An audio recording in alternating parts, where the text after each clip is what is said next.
Ką, Labuko Šaika, pradedam naują video ir naujas video bus ne apie statybas, ne apie kaimuką ir dar ne apie kažką kitą, o bus apie šitą paračiuką.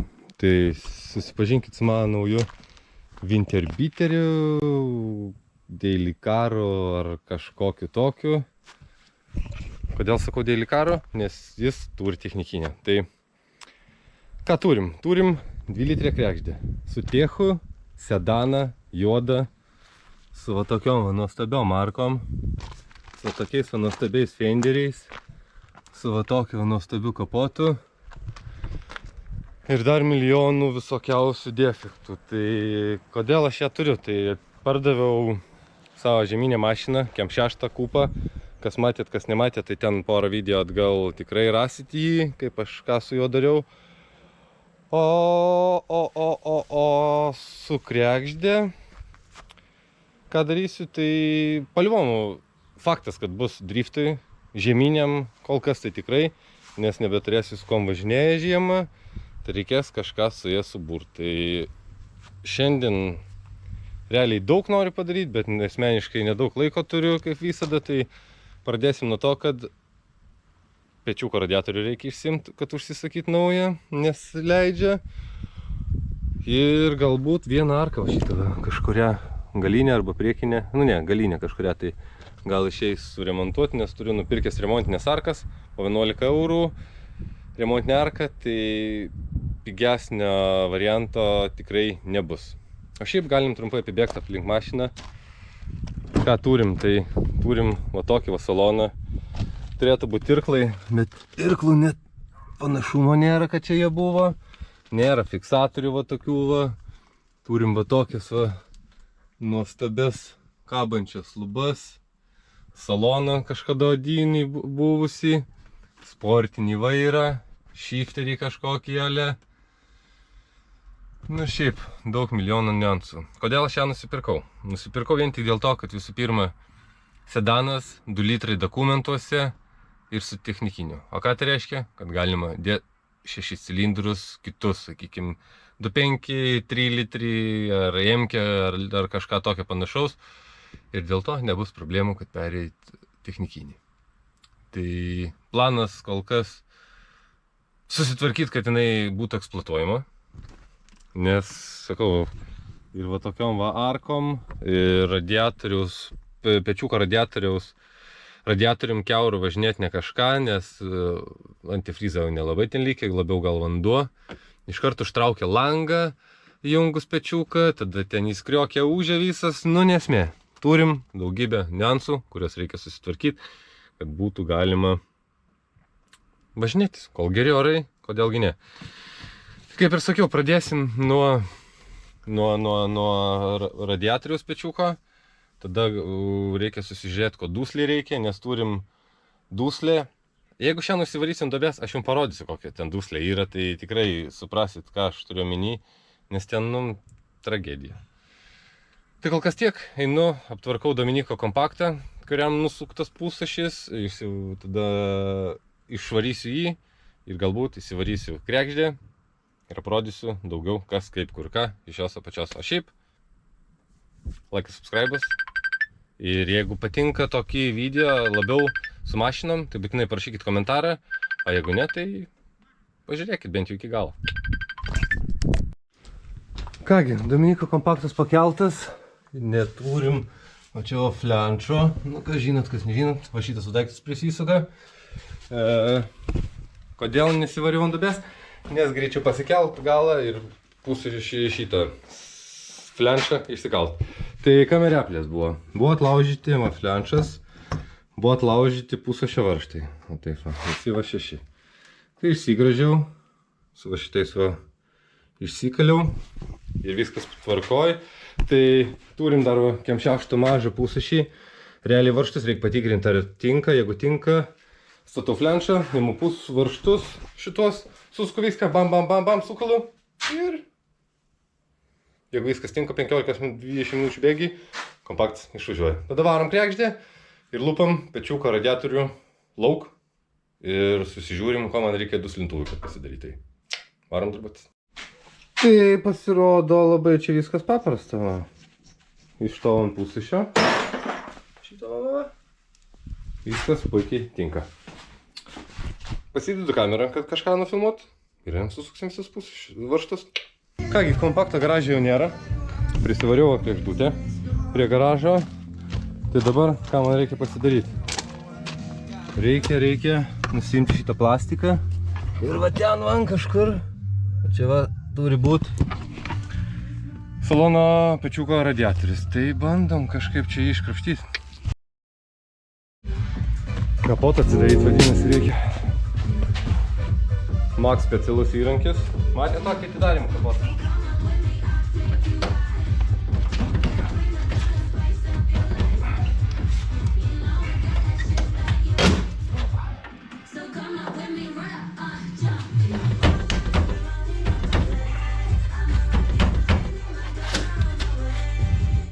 Matomai vienam nelabai išeisima.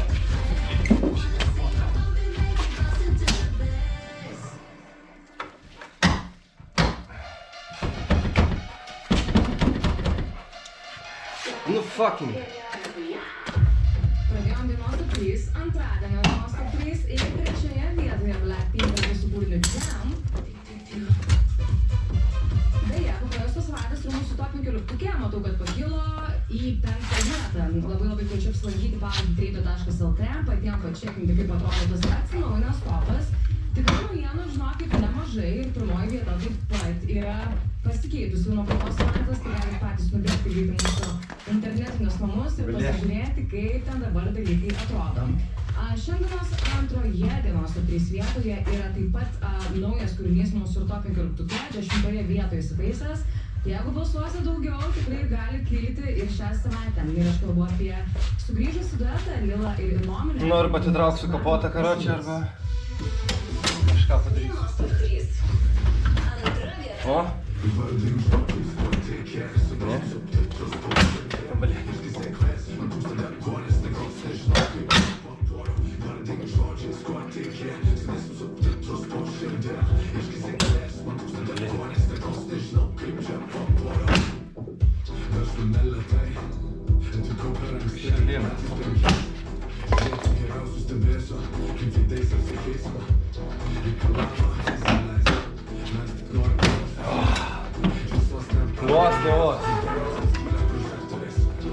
Tai kadangi nerodžiu po kapotų, kas vyksta, nes kapotas, kaip man, gerai atsidaro. Tai taip stipriai jis prisuktas ir tvarkingai. Papa, kažkur va čia va. Va. Tai va čia va matosi, kad jis visur apteptas germetiku. Nu tai nežinau, dabar didžiausia problema reikia va čia va atsisukt. Tai čia po kapotu. Tuoj parodysiu, kurio vietoje. Po kapotu. Va ten van kažkur. Čia va. Kas nežino, tai reikia nusiimti šitą. Ir ten gal tikiuosi kažkaip reisiu. Buvo antifrizo, kas keiščiausia. Jau buvo supilta apie 10 litrų vandens. Bet arba čia rūdys, bet antifrizo kvapą yra. Tai gal gerai bus.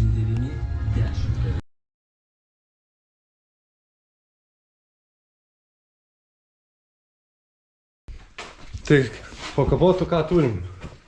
Turim nevanusinę plytą, turim va tokį va baisų radiatorių, va tokius va laikiklius laidų, tai čia mes nuvažiavę patobulinam. Lemputės, Turbo Max. Šiaip man nesimato, kad būtų daužta labai. Šitoj pusėj. Šitoj pusėj turim va tokį va stebuklą. Nu, tikrai matosi, kad sulamdyta. Tai va, virinimo siūlės. Šita va detalė, kiek žiūrėjau oro filtrą dėžę buvau kiek nusėmis, tai šitos va detalės pakeist ten buvo, gavosi į veidą. Nu, bet nieko, čia nenešant jo į konstrukciją ar kažkas tokio. Driftai šis šitos būna išpjauna dėl geresnio aušinimo variklio, tai dėl to tik tai tikrai galima buvo kainą paderinti. Tai va, atsidariau kapotą šiaip ne taip, reikia nusileisti aušinimo skystį ir bandyti įsiraut pečiuko radiatorių, kuris jau darytas. Išsimsiu, parodysiu, bus geriau. Tai va tokį turim radiatorių, švarų, gražų, tvarkingą, jau iš šroto kažkoks dėtas.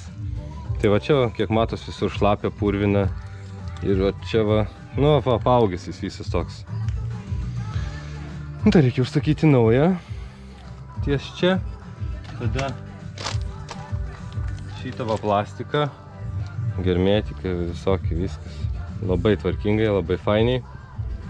Miela malonu matyti tokį darbą. Ir nežinau, bet lyg ir ne, lyg tai net laužiau šito. Čia susisuka tiesiog, įsikiša ir viskas. Tai kol kas, varščiukus reikia pasidėti būtinai į vieną vietą. Kol kas tiek. Dar šiaip kriokia ūžia parpia varikliukas, pečiuko. Tai jeigu mačiau apsaugos, tai nėra kažkokios aplink jį. Tai tikiuosi dar susitvarkysiu šitą, nes dirba visom padėtim, bet karkė, parpė ir visa kita. Tai einu, prisikabinsiu prie varikliuko pečiuko. Ką, kol kas kapotas uždarytas, radiatorius čia guli. Pasižiūrėjau internete plius minus, kiek man kainuos radiatorius, tai apie 20 kažkelis eurus. Tada reikia kapoto trosą, kad atsidarinėtų kapotas, kaip matėt. Ir reikia ventiliatoriaus plastiko gal net ir viso pečiuko, nes buvau jungęs, tai vibruoja pats tas, kur sukas ventiliatorius, tai arba trūksta plastiko ant viršaus, tai jeigu jis ten kažkaip įsideda ir įsicentruoja, tai viskas gerai. Nežinau, ties šito klausimo ieškosiu per draugelius, kažkas, kur turi kažkokių likučių detalių. Turiu dar kompakto kėbulo pusę. Tai jeigu netyčia tenai yra plastikas, reiks pasižiūrėti, tai tada kažkaip jį reikės priburti. O dabar, kol dar Dominikas netvarė, prasiimu nuo duobės šituos VV ir lendu po mašiną susižiūrėti, ko man reikia dusliai, nes to šoksim po apačią ir pamatysit, ką aš noriu parodyti. Kągi, parodysiu mašiną į garažą, jau važiavau. Nuo laido užsikūriau, nes kaip ir visuose biteriuose, šitas akumuliatorius nudusęs, tai lendam parodysiu pagrindinę priežastį, kodėl šią nusipirkau. Tai pradėkime nuo to, kad 6 cilindrų variklis. Turim 6 cilindrų variklio kojas, abidvi. Tai ką tai reiškia? Svapinant motorą, jau nereikia ieškoti variklio kojų, nes viską turim. Toliau, turim MPM kelnes. MPM kolikus išmetimo. Pas mane šitoks svapas buvo, duslintuvo komplektas toks buvo kompaktė, su 3 litriu, viskas veikia, viskas gerai. Pasitraukiu va šitą ir toliau parodysiu, kas kaip. Kągi, grįžtam prie pliusų. Toliau turim naujus koilus visiškai. Aišku, patys pigiausiai, bet dirbs savo darbą. Tai va, turim šitokį defektą. Taip va, kitoj pusėj kaip ir normaliau, bet šiaip visumoje, kaip kregždės dugnas, žiauriai labai geras, turi va tokių minimalių šitų defektėlių pakilimo vietos, pasižiūrėkite, originalios dar. Puikios. Kitoj pusėje biškelį parodys, nieko baisaus. Didžiausias defektas tai čia kažkieno blemba vyrinta buvo, bet čia taip suvyrinta, kad čia, nu, tai nežinau, čia reikės pataisyti šitą reikalą, kad nesupūtų per žiemą. Čia va pakilimo vieta, nelabai matosi, bet irgi gera. Toliau, prie pliusų, minusų. Čia va šitie varžtai, neoriginalūs, jie netokį turi būti ir jie atsisukia. Darant vaizdelis vienas, čia iš vis vieno nėra, čia irgi va neoriginalus. Toliau, ties duslintuvu. Čia kaip ir gerai, bet turim va tokį reikalą. Tai va čia va trūkus buvo duslė. Jo, aišku, ir dabar jinai trūkus dar vis, nes nesuvyrinau iki galo. Tai turim didesnį, čia planesnį, čia storesnį, čia vėl kažkokią nesąmonę, tada kažkokį bakelį, tada kažkokį vėl suvyrinimą, tada originali duslė eina toliau. Nu čia neįspūdingai gražiai atrodo, varžtai netokį kokį turi būti. Ir vėl prasideda festivaliai visokiausi, tai nesąmonė, biškelį, bakelis irgi ten apipūvęs toks visai. Tai nežinau, realiai ką su duslė darysiu. Dabar pasižiūriu, kiek man kokių čia kampų, kokių reikia. Ir bandysiu rytoj susižiūrėti ir užsisakyti, pasižiūrėsiu kokią kainą. Jeigu logiška kaina, tai užsisakysiu. Jeigu nelogiška kaina, tai reikės kažką gal daburti. Tai nežinau, kol kas žiūrėsim. Ir tiek, dar va ką pastebėjau. Nėra vienos juosto bako juostos. Toliau tvirtinimo vietos. O čia va. Vyrinta, bet nestiprinta, nelabai įspūdingai čia suvyrinta. Tai nežinau. Kol kas šiai dienai tiek, reikia dar porą mėlačių pasidaryti, kurie neįdomu filmuoti. Parašykit komentarą, ar čia įdomu šitas, kaip čia seksis šitai mašinai toliau gyventi pas mane, ar grįžti toliau prie statybų. O prie statybų grįšim rudenį, o iki rudenio liko 12 dienų. Tai va, kol kas tiek, šokam į kitą dieną, kur turėsiu tikriausiai jau dalių.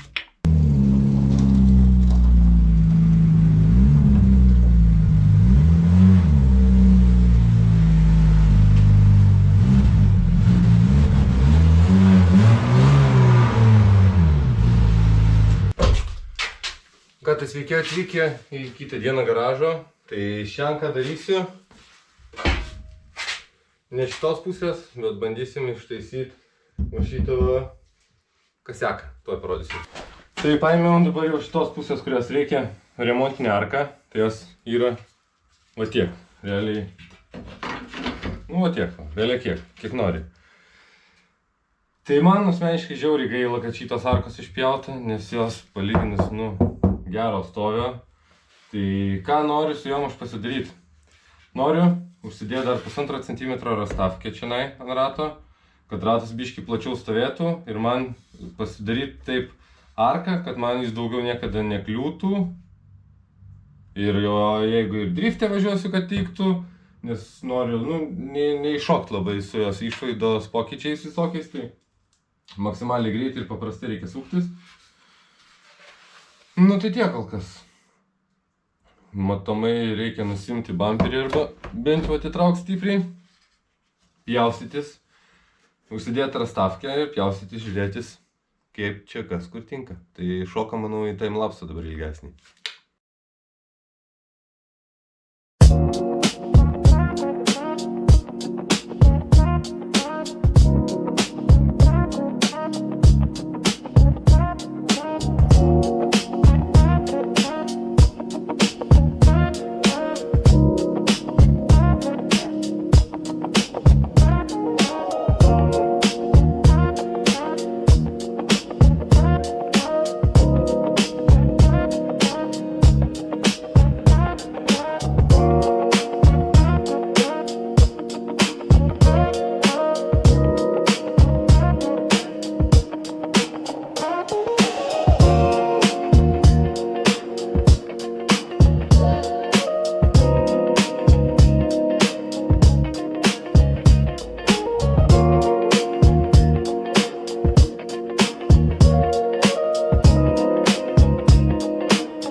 Bursiu kregždę. Tai dabar šiandien truputėlį apsitvarkiau. Turim penktadienio vakarą ir tiek valandų. Išlindau iš namų truputėlį pasikrapštyti prie mašinos. Tai gerai, truputėlį apšviečiam kas kaip kur ką. Arka remontinė, kaip čia kad matytus labiau. Išnešimą turi Labai nedidelį. O čia, nu blemba, per kamerą netaip duodasi. Bet skirtumas. Čia išnešimas ir čia išnešimas. Tai dabar didžiausia problema bus kokia. Padaryti šitą pusėj lygiai taip pat kaip ir toj. Faktas nesigaus, betgi vienos pusės, abiejų pusių nei vienas žmogus iškart nemato. Tai bent jau plius minus į tą pusę, kad būtų panašesnė. Tai, ką, nieko nelaukiu. Statau kamerą, šokam į timelapsą ir darbuojamės. Tai.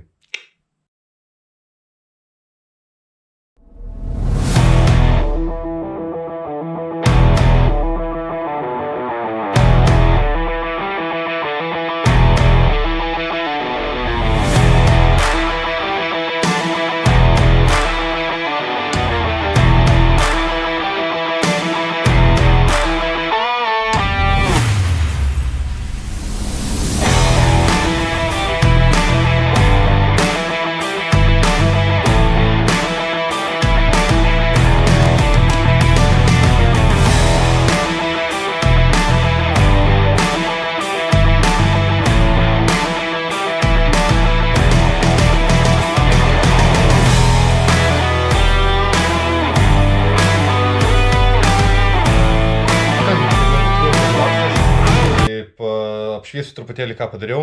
Tai padariau šitą arką, va, prasišpakliau su stiklo pluoštu. Va tokiu, va. Nežinau, ėmiau patį pigiausią, koks buvo. Tai kol kas gražiai viskas, man visai patinka, kaip atrodo. Tinka ir patinka, tik dar reikės šitos, va, čia va, tuoj palaukit. Opa. Va šitos va kranštainiukus, matomai, čia reiks atpjaut ir praplatinti kažkiek, kad bamperis plius minus būtų arkos linijai.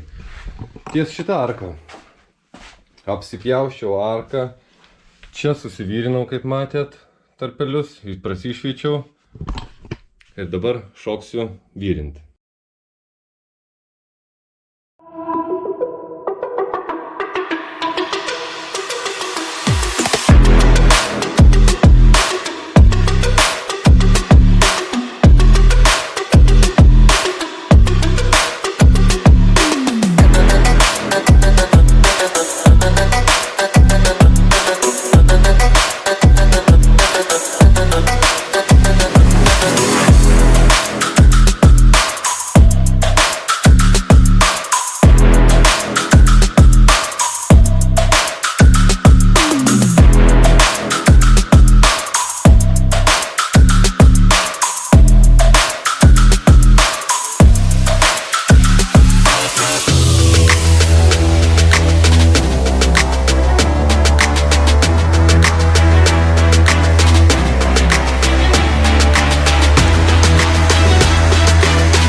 Dešinę arką. Pavyko truputėlį prasišveist šitą arką. Apdirbau truputėlį jau ir šitą arką. Tai plius minus abidvi panašios, dar truputį špaklius ir bus geriau negu gerai. Tai šiam kartui jau tikrai tiek. Turim 1:30 nakties. Kas kaip leidžia penktadienis, kas kregždės vyrina ir trina, kas kažkur. Tai ką galiu pasakyti? Ačiū, kad žiūrėjai. Jeigu kažkas patiko ar kažkas nepatiko, būtinai parašyk komentarą. Šiaip tai susitiksim kitam video. Žiūrėsim, ar kitas video bus apie kregždę, ar jau grįšim į pirtelę. Tai laikas, subscribas ir viso.